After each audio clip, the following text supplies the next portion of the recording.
Hello student, welcome to ND Education. আজি এটা most important video মই তোমালোকৰ মাজলৈ লৈ আহিছো। আৰু আজি এই ভিডিওটি সেই সকল ষ্টুডেন্টৰ বাবে ইম্পৰ্টেন্ট যে ইউজি অৰ্থাৎ BA, BSc, BCom ৰ দৰে আন্ডাৰ গ্ৰেজুৱেট কোৰ্সত তোমালোকে এডমিশন লবলৈ বুলি ভাবি আছা। ওকে, আৰু তুমি জানা যে HS ত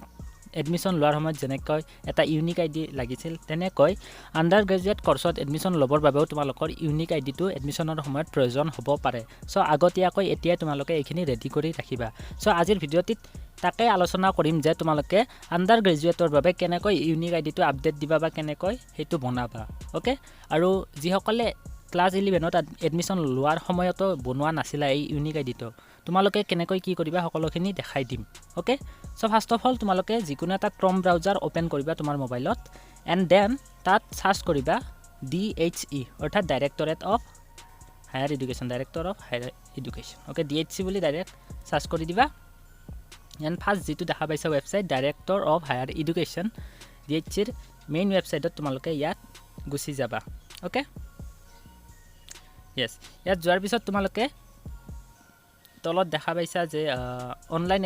এডমিশন, yes, অনলাইন এডমিশন যেটো লিংক দেখা পাইছা এটো ক্লিক কৰি দিবা, নহলে মই ডেসক্ৰিপচনতো ডাইৰেক্ট লিংক দিয়া থাকিব, তাৰ পৰাও তোমালোকে আহিব পাৰা। ওকে,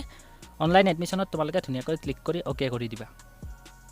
এন্ড দেন তোমালোকৰ সন্মুখত ডাইৰেক্টৰেট অফ হায়াৰ এডুকেশ্যনৰ যেটো ইউনিক আইডি জেনাৰেশনৰ ওয়েবসাইট বা যেটো সাইট হেতু আহি যাব। ওকে, সো তোমালোকে যেহেতু আন্ডাৰ গ্ৰেজুৱেট কোৰ্সত এডমিশন লবা আৰু ক্লাস 11 তে তোমালোকে ইউনিক আইডিটো বনাই থৈছা, সো এতিয়া নতুনকৈ জেনাৰেট কৰিব নালাগে। ওকে, সো তোমালোকে কি কৰিবা ইয়াত ডাইৰেক্ট যেটো ষ্টুডেন্ট লগইন আছে তাত লগইন কৰি লবা। ওকে, লগইন কৰাৰ আগতে মই কৈ দিও যদি তোমালোকে নিজৰ ইউনিক আইডিটো পাহৰি গৈছা কি আছিল কি নাই, দেন তোমালোকে ফৰগট ইউনিক আইডিত ক্লিক কৰিবা, ইয়াত forgot unique ID and then তোমাৰ গোটেইখিনি details first name last name date of birth লগতে মোবাইল নাম্বাৰ যেটো তেতিয়া প্ৰভাইড কৰিছিলা হেতু দি কিনে ধুনীয়াকৈ সাবমিট কৰি দিবা। তেতিয়া তোমালোকৰ সন্মুখত সেই ইউনিক আইডিটো আহি যাব আৰু হেতু নোট কৰি ৰাখি দিবা। ওকে, ইয়াত সকলোখিনি দি দিবা তোমালোকে and then student login unique ID and date of birth ইয়াত তোমালোকে ধুনীয়াকৈ ক্লিক কৰি দিবা। yes, দেন তোমালোকৰ ইউনিক আইডিটো ইয়াত দি দিবা যেটো ক্লাস 11 ত তোমালোকে বনাইছিলা এন্ড দেন তোমাৰ ডেট অফ বাৰ্থটো ইয়াত দি দিবা আৰু সকলোখিনি ডিটেইলছ দি সাইন ইন হৈ যাবা। ওকে, yes, দেন তোমালোকৰ সন্মুখত ধুনীয়াকৈ ডিটেইলছখিনি আহি যাব যে ক্লাস 11 ত তুমি কোনখন কলেজত পঢ়িছা কি ষ্ট্ৰীমত পঢ়িছা সেইখিনি ডিটেইলছ আহি যাব। ওকে, আৰু ইয়াত লিখা আছে যে students are requested to properly verify their bank account. Okay, so bank একাউণ্টটো ধুনীয়াকৈ ভেৰিফাই কৰিবা আৰু ইয়াত যেটো বেংক একাউণ্ট এড কৰিবা হেতু নিজৰ হলে ভাল। ওকে, কাৰণ এই যেটো বেংক একাউণ্ট বা বেংকৰ ডিটেইলছ সেই ডিটেইলছখিনি চৰকাৰে ইউজ কৰি কিনে তোমাক যে ফ্ৰী টেক্সটবুকৰ সিম থাকে এটা সেই টেক্সটবুক সিমৰ আন্ডাৰত যিখিনি পইচা থাকে সেইখিনি ষ্টুডেন্টক দিয়া দেখা যায় প্ৰত্যেক বছৰে আন্ডাৰ গ্ৰেজুৱেট কোৰ্সত ষ্টুডেন্টবোৰক 1000 2000 এনেকৈ সোমাই দিয়ে। ওকে, সো ইয়াত বেংক একাউণ্টটো তোমালোকে এড কৰিব লাগিব। তাৰে আগতে তোমালোকে পাৰ্সনেল ইনফৰমেশনত গৈ কিনে চাইও ল'ব পাৰা যে কিবা ভুলকৈ ইনফৰমেশন দিছিলা নেকি বা তোমাৰ মাৰ নাম বা দেউতাৰ নাম কিবা ভুল আছিল নেকি। ওকে, ইয়াত আপডেটত গৈ কিনে সেইখিনি চাই ল'ব পাৰা। ওকে, যদি সকলোখিনি ঠিকে আছে আহি যাবা বেক এন্ড দেন ইয়াত এড বেংক একাউণ্ট এইটো যেটো লিংক দেখা পাইছা ইয়াত আপডেট বুলি যেটো দিয়া আছে তাত তোমালোকে ধুনীয়াকৈ ক্লিক কৰি দিবা। ওকে, সো আপডেট বুলি দিয়াৰ লগে লগে ইয়াত ধুনীয়াকৈ তোমালোকৰ বেংক একাউণ্ট আগতে যি এন্টাৰ কৰিছিলা সকলোখিনি আহি যাব। যদি তোমালোকে এতিয়ালৈ ইয়াত বেংক একাউণ্ট দিয়া নাই মই অলৰেডি দি থৈছো, বাট যদি তোমালোকে এতিয়ালৈ ইয়াত দিয়া নাই ধুনীয়াকৈ প্ৰথমে তোমাৰ বেংক একাউণ্ট পাছবুকৰ মতে তোমাৰ নামটো ইয়াত দিবা, বেংক একাউণ্ট নাম্বাৰটো দিবা, দেন IFSC কোড এই সকলোখিনি ডিটেইলছ দিবা ইয়াত, দেন তোমাৰ ব্ৰাঞ্চৰ নাম এই সকলোখিনি দিয়াতে নিজে নিজে বাকিখিনি ফিল আপ হৈ যাব, তোমাৰ সিটি টিটি নিজে নিজে ফিল আপ হৈ যাব। আৰু শেষত ইয়াত যেটো দিছে front page of bank passbook, so কি কৰিবা বেংক পাছবুকত যত তোমাৰ ডিটেইলছখিনি থাকে সকলোখিনি IFSC code bank account number MICR code এই সকলোখিনি ডিটেইলছ থকা যিখন পেজ থাকে সেই পেজখন ধুনীয়াকৈ ফটো উঠাই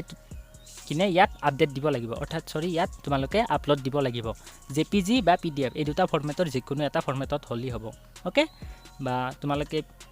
PNG বা এনেকুৱা বেলেগ বেলেগ ফৰমেটত নবনাবা, তোমালোকে JPG ফৰমেটত আছে নে নাই ফটোটো চাই ল'বা, তোমালোকে আই থিংক জানা এইখিনি, বা PDFত ধুনীয়াকৈ PDF বনাই কিনে ইয়াত আপলোড দিবা আৰু চাবা যাতে সেই সাইজ তথা তাৰে MB 1 MB তকৈ ওপৰত নহয়, কাৰণ বেছি MB হৈ গলে সেইখন ইয়াত লোড হোৱাত প্ৰবলেম হৈ যায়। ওকে, ধুনীয়াকৈ এখন বনাই ল'বা আৰু চুজ ফাইলত গৈ কিনে তোমালোকে যিখন ইউনিক আইডিৰ বাবে তোমালোকে বেংক পাছবুকত ফটো তুলি থৈছিলা ভালকৈ বনাই থৈছিলা সেই চুজ ফাইলত গৈ কিনে ইয়াৰ পৰা মিডিয়া পিকাৰত যাবা যদি মোবাইল দি কৰিছা যদি পিসি দি তথা ল্যাপটপ দি কৰিছা তোমালোকে ফাইল ম্যানেজাৰৰ পৰা সকলোখিনি ইয়াত সেইখন আপডেট দি দিব পাৰিবা ওকে সেভ বটনটোত ক্লিক কৰি দিবা ওকে এন্ড দেন তোমালোকৰ হৈ গল bank account and then qualifying examination and admission এটো জি দিয়া আছে ইয়াত তোমালোকে কি কৰিব লাগিব এবাৰ নতুনকৈ যেহেতু তোমালোকে এইচএস পাস কৰিছা ওকে সো তোমালোকে ইয়াত হায়াৰ সেকেন্ডাৰী ডিটেইলছ খিনি ইয়াত দিব লাগিব সো আপডেটত তোমালোকে ক্লিক কৰি দিবা and then checking admission for ইয়াত এইচএস নহয় ইয়াত আন্ডাৰ গ্ৰেজুৱেট তোমালোকে এন্টাৰ কৰিব লাগিব UG okay and then checking admission ইয়াত তোমালোকে ফাৰ্স্ট সেমিস্টাৰৰ বাবে কৰিবা সো ইয়াত ফাৰ্স্ট সেমিস্টাৰটো সিলেক্ট কৰি দিবা এন্ড দেন লাষ্ট যেটো এক্সাম পাস কৰিছা হেতু হল তোমালোকৰ এইচএস সো ইয়াত গৈ কিনে তোমালোকে এইচএস এক্সামটো সিলেক্ট কৰি দিবা আৰু তোমালোকৰ এইচএস এক্সামৰ যিখন এডমিট কাৰ্ড হয় তাত তোমাৰ ৰেজিষ্ট্ৰেচন নাম্বাৰটো থাকে সো সেই ৰেজিষ্ট্ৰেচন নাম্বাৰটো ইয়াত ধুনিয়াকৈ তোমালোকে আপডেট দি দিবা ওকে সো ৰেজিষ্ট্ৰেচন নাম্বাৰটো আমাৰ এডমিটত থাকে 6টা সংখ্যাৰ হয় সো সেইখিনি তোমালোকে ধুনিয়াকৈ ইয়াত আপডেট দি কিনে এন্টাৰ কৰি দিবা এন্ড দেন এই সকলোখিনি ডিটেইলছ দিবা আৰু ভালকৈ চাবা সকলোখিনি ঠিকে আছে নে নাই এন্ড দেন তোমালোকে সেভ টু ক্লিক কৰি দিবা ওকে সেভ ক্লিক কৰাৰ পিছত ধুনিয়াকৈ আৰু প্ৰফাইলটো আহি যাব আৰু হেকত তোমালোকে ইয়াত একনলেজমেন্ট এই ডাউনলোডৰ অপচনটো আছে ন ইয়াত তোমালোকে ক্লিক কৰি দিবা ইয়েস ক্লিক কৰি দিলু আৰু ডাউনলোড হ'ব স্টাৰ্ট হৈ যাব ইয়েস ডাউনলোড হৈ গল তাৰপিছত তোমালোকে এখন ওপেন কৰি চাই লবা যে ইয়াত ধুনিয়াকৈ গোটেইখিনি ডিটেইলছ আহি যাব তোমাৰ ইউনিক আইডি তুমি checking admission for UG first semester তাৰপিছত ৰেজিষ্ট্ৰেচন নাম্বাৰ কি আছিল তোমাৰ নাম দেউতাৰ নাম মাৰ নাম সকলোখিনি আহি যাব আৰু এইখন প্ৰিন্ট আউট কৰি থৈ দিবা কাৰণ এডমিশনৰ টাইমত এই একনলেজমেন্ট ৰিসিপ্টখন ডিএইচসিৰ একনলেজমেন্ট ৰিসিপ্ট তথা ইউনিক আইডি ৰিসিপ্টখন খুজা দেখা যায় ওকে এইখিনি হল তোমালোকৰ যি সকলে এইচএস অৰ্থাৎ হাই সেকেন্ডাৰীত আগতে তোমালোকে ইউনিক আইডিটো বনাই থৈছা আৰু যি সকলে হাই সেকেন্ডাৰী তথা ক্লাস 11ত এডমিশনৰ সময়ত ইউনিক আইডি বনোৱা নাছিলা তোমালোকে কি কৰিবা মই তলত এটা ভিডিওৰ লিংক দিম তাত যাবা আৰু তোমালোকে ৰেজিষ্ট্ৰেচন কৰিব লাগিব ওকে ৰেজিষ্ট্ৰেচনৰ বাবে বহুত ডিটেইলছ খুজিব তাত আৰু যিখিনি এক্সামিনেশনৰ ডিটেইলছ খুজে তাত তোমালোকে এইচএস পাস দিবা ফাৰ্স্ট সেমিস্টাৰ দিবা লগতে এডমিট কাৰ্ডৰ সেইখিনি দি দিবা ওকে কাৰণ অলৰেডি মই এটা ভিডিও দিছো ৰেজিষ্ট্ৰেচন কেনেকৈ কৰে যদি কৰা নাই ফাৰ্স্ট তোমালোকে ৰেজিষ্ট্ৰেচনটো কৰি লবা আৰু সোৱা যদি তোমালোকে অলৰেডি ক্লাস 11ত ৰেজিষ্ট্ৰেচন কৰি ইউনিক আইডি বনাই থৈছা তোমালোকে নতুনকৈ পুনৰাই ৰেজিষ্ট্ৰেচন কৰিব নালাগে তোমালোকে ডাইৰেক্ট লগইন কৰি কিনে এই ডিটেইলছখিনি আপডেট দিলে হ'ব